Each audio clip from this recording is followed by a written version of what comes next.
Dr. Steve asked me a few months ago, sabi niya, if you get to win and get elected, what committee would you choose? Sabi ko, I won't get CDE na kasi yung CDE is madami pang mas magagaling dyan sa akin. No? So sabi ko, I want something unique.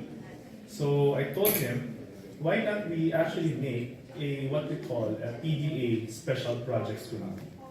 So special projects means that we are going to enlist or promote new projects from the PDA na something that actually would benefit the members.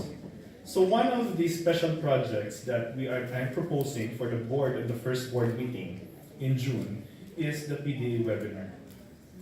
Have any one of you actually registered to a webinar? Meron naman nag-try? Yes or no? Yes, most probably with a toothpaste company, right? You agree? Yes. But of course, it's totally different from what we're doing, no? Kasi, syempre, we have more brighter minds in the PDA rather than in the toothpaste company. Okay? Now, in every lecture that I give, I will always start with this slide, no? They say that learning and education doesn't end with graduation, but rather a never-ending activity. Our parents invested in our education. Now, we need to invest in ourselves. So practically speaking, a good dentist never stops learning. So as what Dr. Marius Gelo told us last night. So just continue to study and learn new techniques and current things that it's actually appropriate for our dental practices and how we live as a dental professional. Now, introduction. The RA 10912, or what we call the CPD law, is on its transition period. Remember, the 15 CPD units that we're actually having right now is only a transition. When you say transition, it could be tomorrow, it could be next month, it could be next year, no? It could actually change anytime, no? So we are tasked by the PRC that we're going to make an operational guidelines for the 15 CPD points. So yan po yung trabaho ko until the last month of May, at the last day of May. We're going to make the operational guidelines and have it approved on the Board of Dentistry. And most probably by June or July, we're going to have that operational guidelines kung paano i-implement yung transition period na yun. After we make that transition period, we go through the transition period, we're going to make another proposal of another operational guidelines kung ilang CPD points talaga kailangan for dentistry. Okay? So medyo mahaba pang trabaho natin. So, the PRC still requires the PDA as a CPD provider to provide CPD programs to its members. No? Kahit transition period yan, kahit 15 yan, or 5 minutes per year, we still need to provide CPD programs. So the PDA CPD national programs are effective right now, no? As of this moment. However, because of the limited number of delegates that we require on those CPD programs, national CPD programs like regional conferences, like area conventions, very limited yung number, right? Especially if we have a sponsor. You can actually attest to that. It's not because of the amount or the funding, but also because of the limited capacity of the venue. Do you agree? Yes. So even on chapter seminars, we have to accept the fact that we also have to go for limited attendance sometimes, no? So, it may be on the national or chapter level. Now, the PDA is responsible to provide and augment, remember the word augment, that necessary service to our members. PDA also recognizes the difficulty of sponsors of each chapter seminar. Can you agree? Yes. Very much, di ba? Very much. Okay. Actually, getting sponsors is as hard as getting, delegates on every seminar right now. Ang hirap. We would say our friends or presidents coming from provinces, sabihin nyo, mas mahirap sa probinsya kumuha ng sponsor. No. Even on the NCR chapters, mas mahirap because of the competition that they are having in NCR. Mas mahirap din. So the local chapter spends a great amount of funds to provide a CPD program to its members in terms of honorarium the lecturer. How much ang honorarium ng lecturer ngayon? 3,000, 3,500, so depende pa rin, no? And of course, transportation and accommodation, food for delegates. Do you agree? Yes. So let me cite one example. For example, my wife is from Bacolod, so the province is Negros Occidental. Okay? So if you send a lecturer, if an NOC, Dr. Jean Rose, and of course Dr. Jojit, Bacolod chapter, would get a lecturer coming from Manila, they would actually spend 5,000 to 6,000 for the transportation of the lecturer via airfare. Tapos, they would provide the hotel. Magkano sa hotel? They would spend around 4,000 pesos, no? For the overnight stay. Plus honorarium, plus food. So, nawala pa yung 2 days ng lecturer. So, basically, for a lecturer to go to a place, the chapter would spend around 13,000 to 15,000 pesos. And, sasabihin ng mga members natin, ang mahal na registration fee ng seminars. So, because we need to augment, we need to actually sustain the CPD program. And we also sometimes rely only on the traders.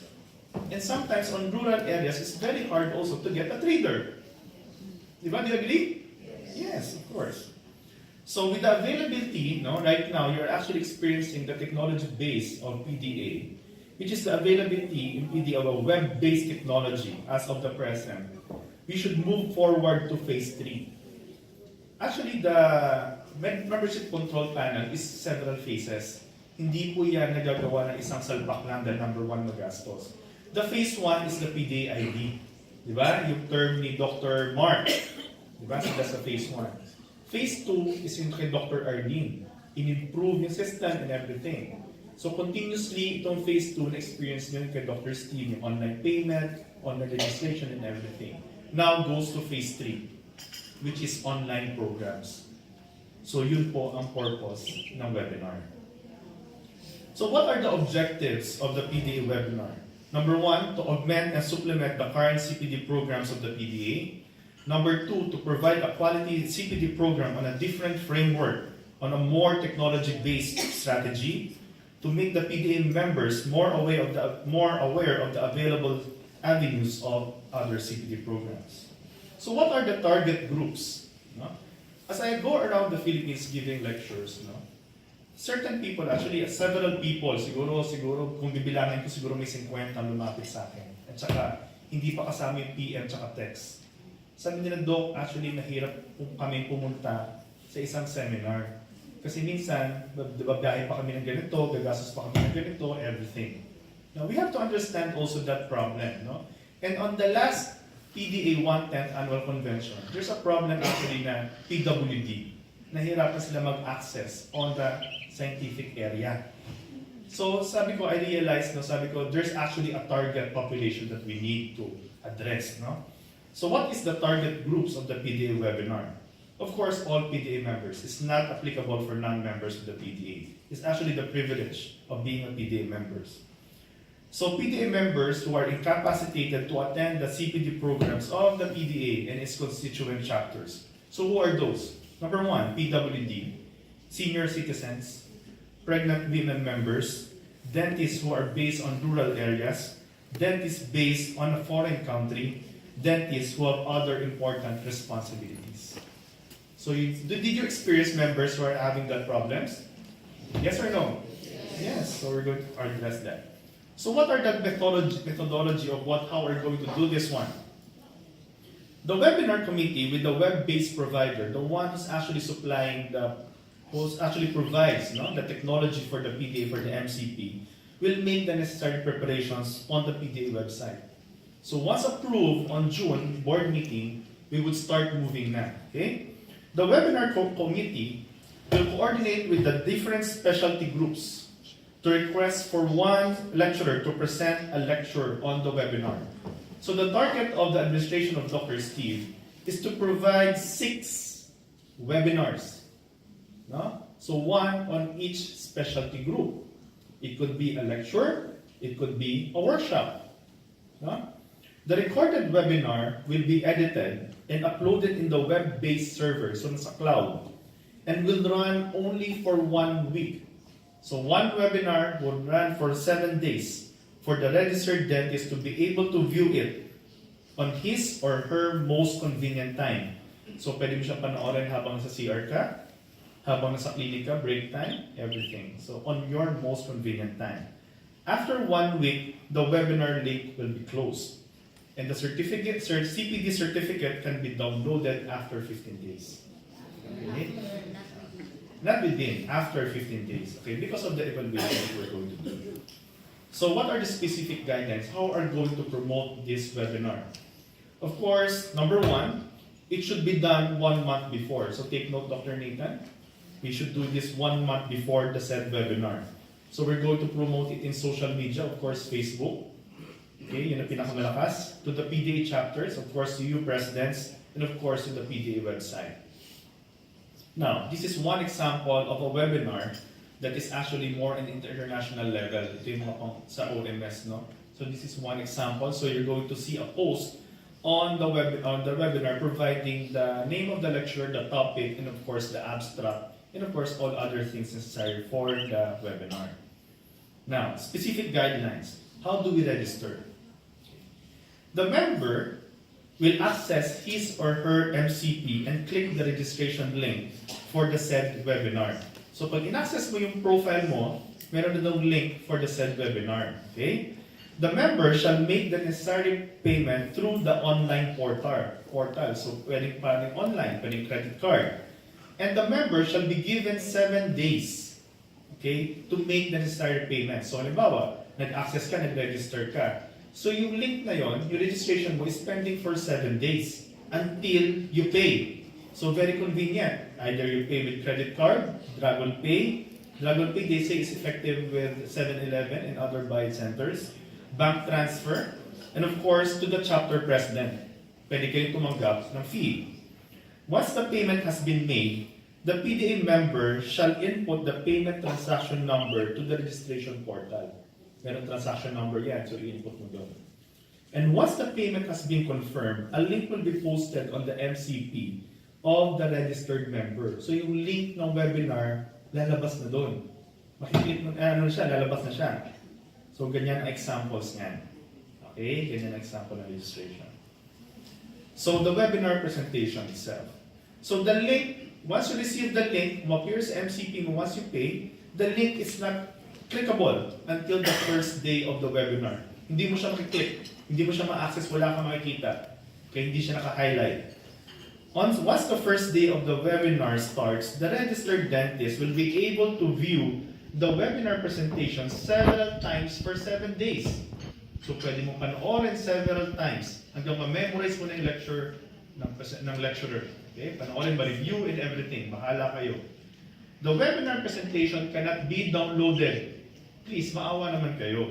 And is protected by the security features and is covered by necessary patents of the said lecturer. Hindi siya ma-download, pero pwede niyo siyang i-record through your phone. Alam ko na yan. Ginagawa ko yun dati. Ginagawa niyo din ngayon yan.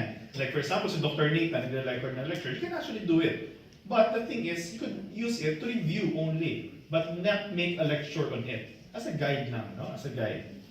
And the presentation can be rewinded. Hindi ba, na-miss mo yung part na yun, i-remind mo ng konti. But never be forwarded. Hindi mo siya pwedeng i-forward. Okay? Questions on the lecturer. Sasabihin niya, paano interaction? Mawawala ng open forum. Well, we understand that also. Questions on the lecturer and presentation can be made on a specific link so that it may promote interaction to all those who registered on the webinar. Pwede ka mag-post ng question, para forum lang talaga. So this is one example of a webinar. Ayan, ganyan siya. Yan ang itsura niya. Okay? Now,